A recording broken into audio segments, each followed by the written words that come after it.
Ya tenemos a nuestra compañera Marlene el día de hoy acompañándonos. Mira, Rancés, cómo ser, ya me estás copiando, Rancés, porque esa cara es la que pongo yo cuando veo a Marlene. ¿Qué tal, Marlene? Buenas tardes. Hola, ¿qué tal? Buenas tardes. Un gusto saludarles. Me ausenté un par de días por asuntos familiares, pero ya estamos de regreso.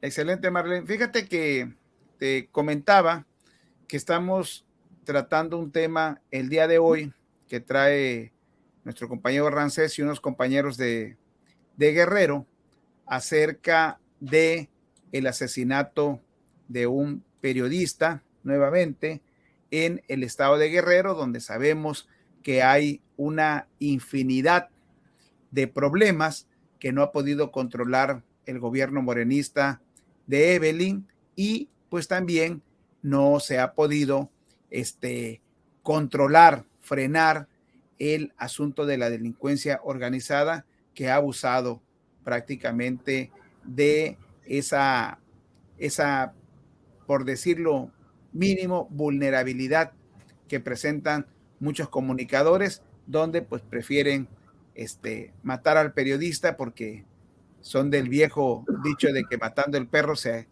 acaba la rabia, ¿no? Entonces es lamentable. Estamos esperando incluso un enlace con nuestro compañero de allá de Guerrero, que nos quería comentar algo que tenía de primera mano sobre las primeras pesquisas, sobre las primeras investigaciones de este asesinato, Marlene. Es lamentabilísimo. Cuando son periodistas regionales, se pierde un tanto la nota, ¿no? En nuestro caso, pues es el ejercicio que realizamos en territorio, en estados de la República, a veces muy pequeños, muy conflictuados, con muchos problemas. Pero para hacer un recuento, en lo que va de este sexenio, han asesinado a 45 periodistas. Tan solo en esta semana que terminó, hablamos de dos periodistas muertos de manera consecutiva, 7 periodistas en lo que va de este 2023. Es sumamente delicado porque ha habido ya voces a nivel internacional sobre lo que está pasando en México con el periodismo y lo que está causando la muerte de estos periodistas. Si le sumamos que el propio ejercicio periodístico como tal es un ejercicio de riesgo a nivel internacional, en México podría considerarse como de alto riesgo. Y es que las cifras no solo de este sexenio, hablamos de las cifras de Vicente Fox, de Felipe Calderón, hablamos de las cifras de Peña Nieto y hoy estamos hablando de las cifras de Andrés Manuel López Obrador al frente del gobierno federal. Y es que este programa de protección a periodistas y activistas de los derechos humanos, activistas ambientales, pues ha dejado mucho que desear. Y cuando tienes cifras crecientes, esto habla de que hay que revisar estos protocolos de acción y cómo se están implementando y si son efectivos o no son efectivos, porque también vimos pues que una periodista dentro de la mañanera había denunciado persecución y a la vuelta de varios meses lamentablemente pierde la vida en un atentado, en una ejecución, porque no podría decirse de otra manera. Y bueno, no podremos decir que no estaban avisados, que no había justamente la propia periodista denunciado ante los medios públicos este acoso, esta vulneración. Y eh, hace un par de meses tomé un curso de periodismo de investigación donde pues participaban compañeros de toda la República Mexicana, de medios muy importantes, compañeros del interior de la República, como es mi caso, y nos comentaba nuestro ponente, nuestro profesor, que artículo 19 específicamente, esta organización, si tú vas a hacer principalmente una investigación de fondo, donde pues evidentemente de pronto estás desenmarañando cuestiones de impunidad, cuestiones de corrupción, cuestiones de malversación de recursos, de utilización de los recursos públicos de manera inadecuada, contratos debajo del agua, y de pronto esta cola de rata, esta información que sale y que va siguiendo justamente como un hilo de estambre hasta llegar a la médula, hasta llegar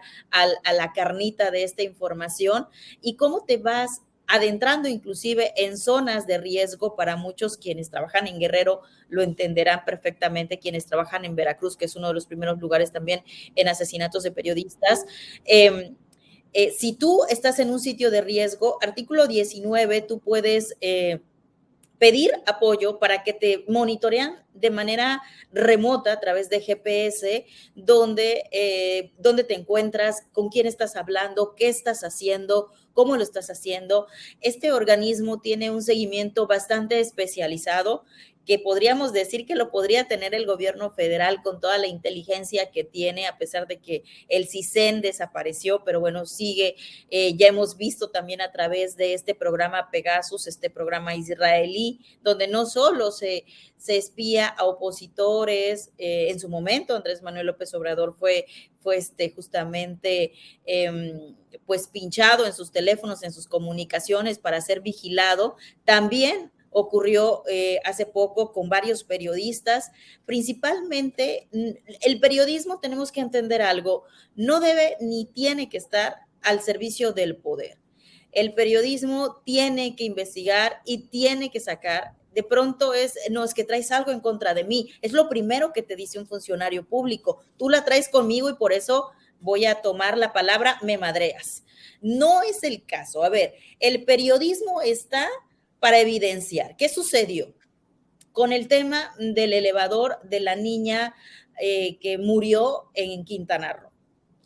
Pues, ¿qué hizo el periodismo? Investigar. Se metió a Compranet, se metió justamente a los sistemas de información del gobierno y empezó a pedir información. Mucha de ella ya está solicitada, curiosamente, y apareció esta empresa, este organismo, que también lo hicieron dentro de este grupo de investigación.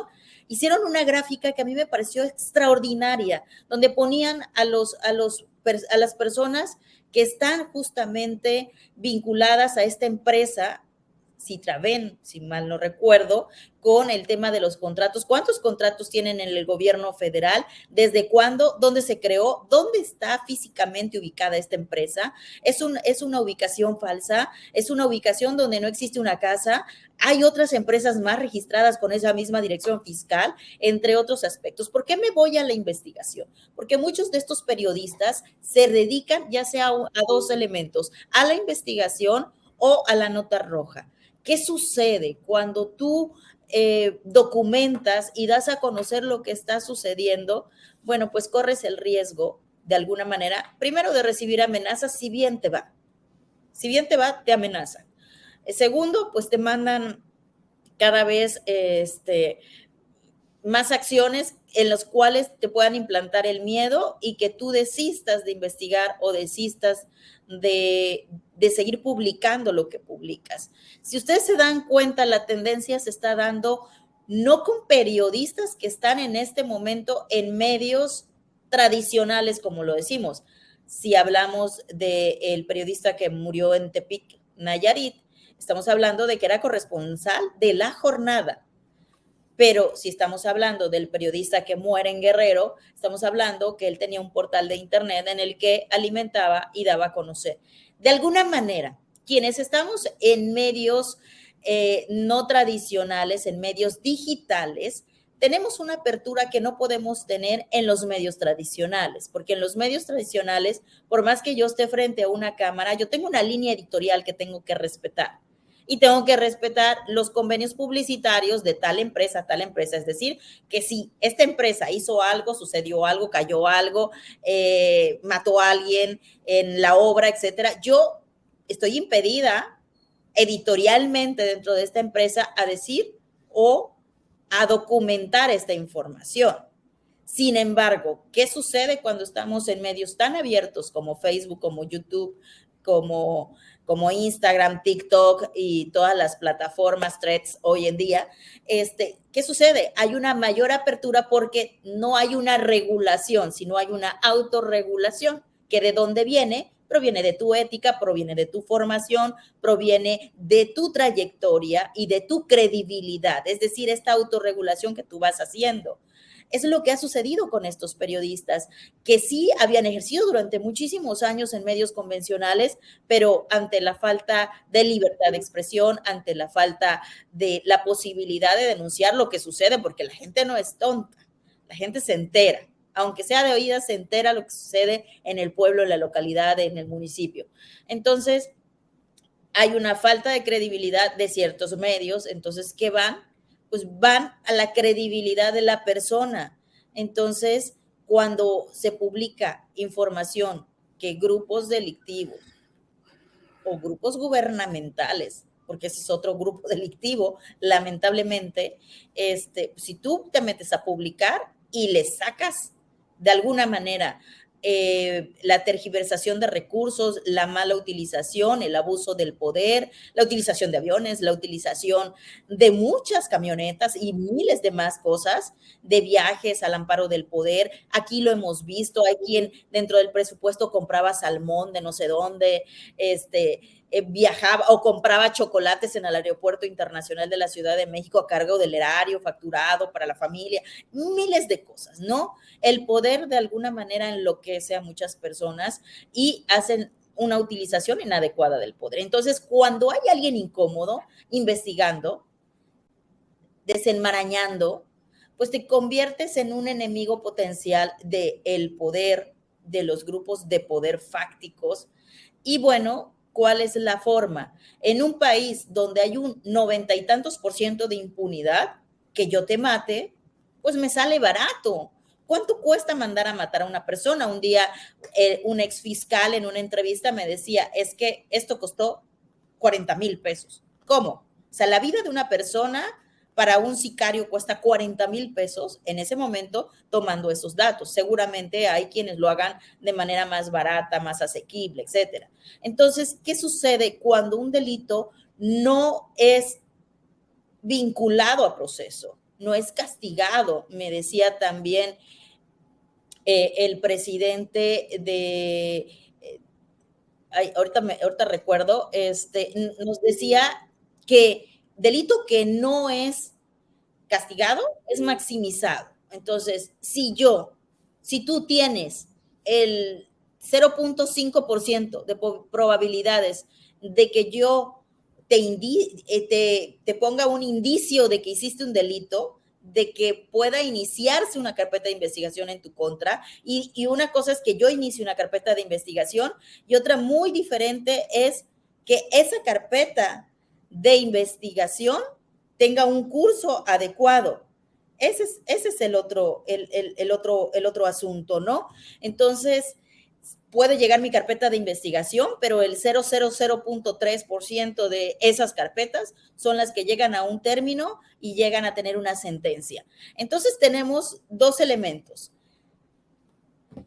Programas de atención y protección a periodistas que durante los resultados nos han mostrado reiteradamente que no funcionan, que son obsoletos, que no garantizan la seguridad y el ejercicio del periodismo, y otra, que los sistemas de impartición de justicia son lentos, no tienen el presupuesto necesario para el desarrollo y la aplicación de la ley. Entonces, en un país lleno de impunidad, ¿qué sucede? Me sale muy barato deshacerme de alguien incómodo. Lamentablemente, en este país así sucede. Y no se quiere voltear a ver. Ya hay organismos internacionales que han alzado la voz con respecto a los periodistas que siguen muriendo. Hoy no sabemos si mañana me toca a mí, te toca a ti o a cualquiera que nos dediquemos a esta profesión. ¿Es riesgoso? Sí es riesgoso. ¿Se tiene que hacer algo? Por supuesto que se tiene que hacer algo, y sería una pregunta obligada para aquellos quienes hoy andan aspirando y suspirando para una candidatura a la presidencia de este país, porque hay muchos sectores vulnerables y a los que no han volteado a ver justamente son a los periodistas. Entonces, yo no puedo decir que Andrés Manuel incumplió porque cuando le preguntaban sobre el tema lo evadía. Entonces, al final, quienes tenemos memoria lo recordamos, claro. Lo evadía. Entonces, yo creo que sería una de las preguntas que se le podría hacer a las y los candidatos o presuntos candidatos o corcholatas o taparroscas o como usted le quiera llamar.